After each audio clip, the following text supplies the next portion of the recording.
Let us talk about this problem. We have a sorted array. We need to remove duplicates from it. Let's say we have this array and we want to remove duplicates from it. So we want to keep only one copy of every element and want to remove the duplicates. Keep one copy and remove all the duplicates. So our output is 10, 20, 30. We need to keep distinct elements in the same order as they appear in the input, basically sorted order. We do not want to deallocate the old space and then create a new array of a smaller size and then have distinct elements only.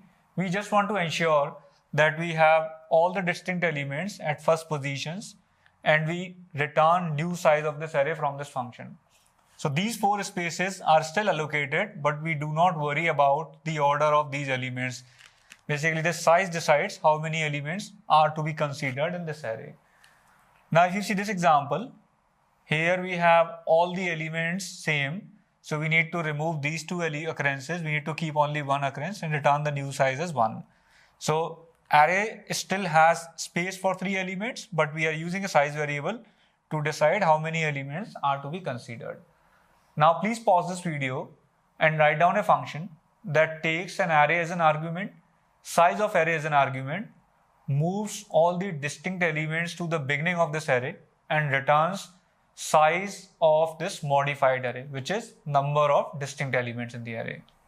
Let us first talk about the naive solution to solve this problem. What we do here is we create a temporary array of same size and then we copy only distinct elements to this temporary array. So once we have distinct elements in the temporary array, we copy the contents of this temporary array to original array. We create a temporary array of size n because in worst case, all the array elements might be distinct and we would need an array of size n. So we create n sized array. Now, first element is always going to be part of our output, even when there are multiple copies of first element or there is a single copy. In both the cases, first element is definitely going to part of our output. So we copy the first element to our temporary array and we decide the size of result as 1 at this point. We initialize the size as 1 because we have copied one element to the temporary array. Now we start from the second element and for every element we check if this element is same as the last copied element to the temporary array. If it is same as the last copied element, we increment the result and we copy this element to the next location in the temporary array, right? So these are the two things we do whenever we see an element which is distinct from the last copied elements. See, since the array is sorted, all these occurrences of an element are going to be together. So we just need to check with the last element, not with the other elements in the temporary array. So this is how we build our temporary array and then we simply copy the temporary array content to the original array. We run this loop result times. Let's see the working of this. Let's say we have this array. We create a temporary of same size, right? 6 elements are there in this array and we have a temporary array of size 6. We have result as 1 because we have copied the first element, right? After creating the temporary array, we copy the first element. Now we run the loop and inside the loop, we begin from the second element. We compare it with temporary of result -1. We compare 10 and 20. They are not same. So we are going to copy 20 to the temporary array and we are going to increment the result by 1. Then we go to the next element. We compare this element with the last copied element to the temporary array. How do we get the last copied element? We use result -1 as an index. If result is 2, if we have copied the 2 elements, then result -1 will be the last copied element. So we compare this 20 and this 20. They are same. So if an element has already been copied to the temporary array, we ignore this element. So we ignore this 20. Now we come to 30. This 30 is compared with 20 and this is distinct, right? We are now at I equal to 3 and we have moved to 30 element and now we are going to compare result -1 with 30. So they are different. So we copy 30, we increment the result.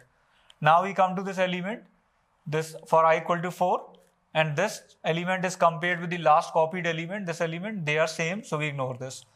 This element is also same as this, so we ignore this also. So we do not do anything for I equal to 4 and 5. And finally we have this temporary array, our result is 3. We copy this temporary array to our given array. So we copy the elements one by one and we get the given array as 10, 20, 30. We do not care what elements we have here because we have the required result and we have the size of our modified array also as 3. So we modified the array and returned the new result. This solution requires theta n time because we are going to traverse through all the array elements one by one. So it's going to take theta n time. And then we are traversing again up to result elements. So this part is big O of n, this part is theta n. Theta n plus big O of n is theta n. So the time required by this solution is theta n, or we can say big O of n as well. Now this solution also requires theta n auxiliary space. We need a temporary area of size n. Now please pause this video and think of a solution that does not require extra space. We copy the elements within the array itself. We have all the distinct elements at the first 3 positions. We do not care about what we have at the remaining 3 positions, and we need to know the size, the result as 3.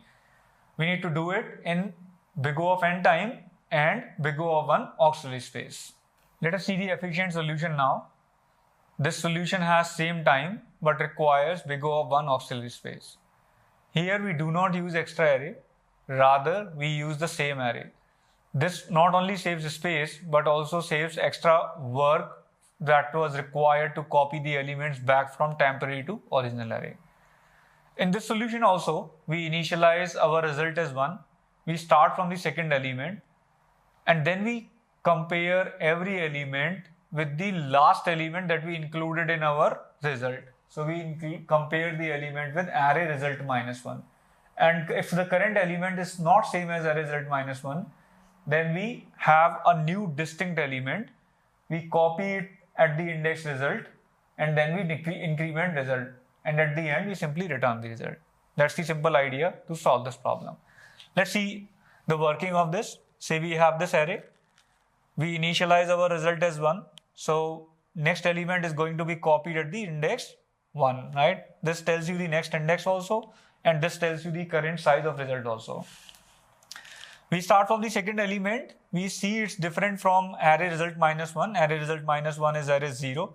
So we copy the same element to its same position. So 20 is written at the 1 again. We overwrite the same element with itself. And then we move to the next element. Then we come to this 20 for I equal to 2. When we come to I equal to 2, we notice that this is different from array result minus 1. Please note that for I equal to 1, we incremented the result also because it was a distinct element. So when we come to I equal to 2, we compare array result minus 1. So we compare this 20 with this 20 and they are same. So we are simply going to ignore this element. We are not going to change anything. We are going to come to I equal to 3. When we come to I equal to 3, we notice this element is different from array result minus 1. These two elements are different. So we are going to increment the result and we are going to copy this element to the next index. So 30 is copied here and result now becomes 3. Now we when come to I equal to 4, we compare it with array result minus 1. It's different from array result minus 1. Array result minus 1 is this array 2. Now we come to I equal to 4 and we compare it with array result minus 1. Array result minus 1 is array 2. And this element is same as array result minus 1. So we ignore this element also. Now we come to I equal to 5 and we compare it with array result minus 1 and it is same as array result minus 1, so we ignore this element also. So finally we have all the distinct elements at first 3 positions and we have the result as 3. So this solution requires big O of n time and big O of 1 auxiliary space.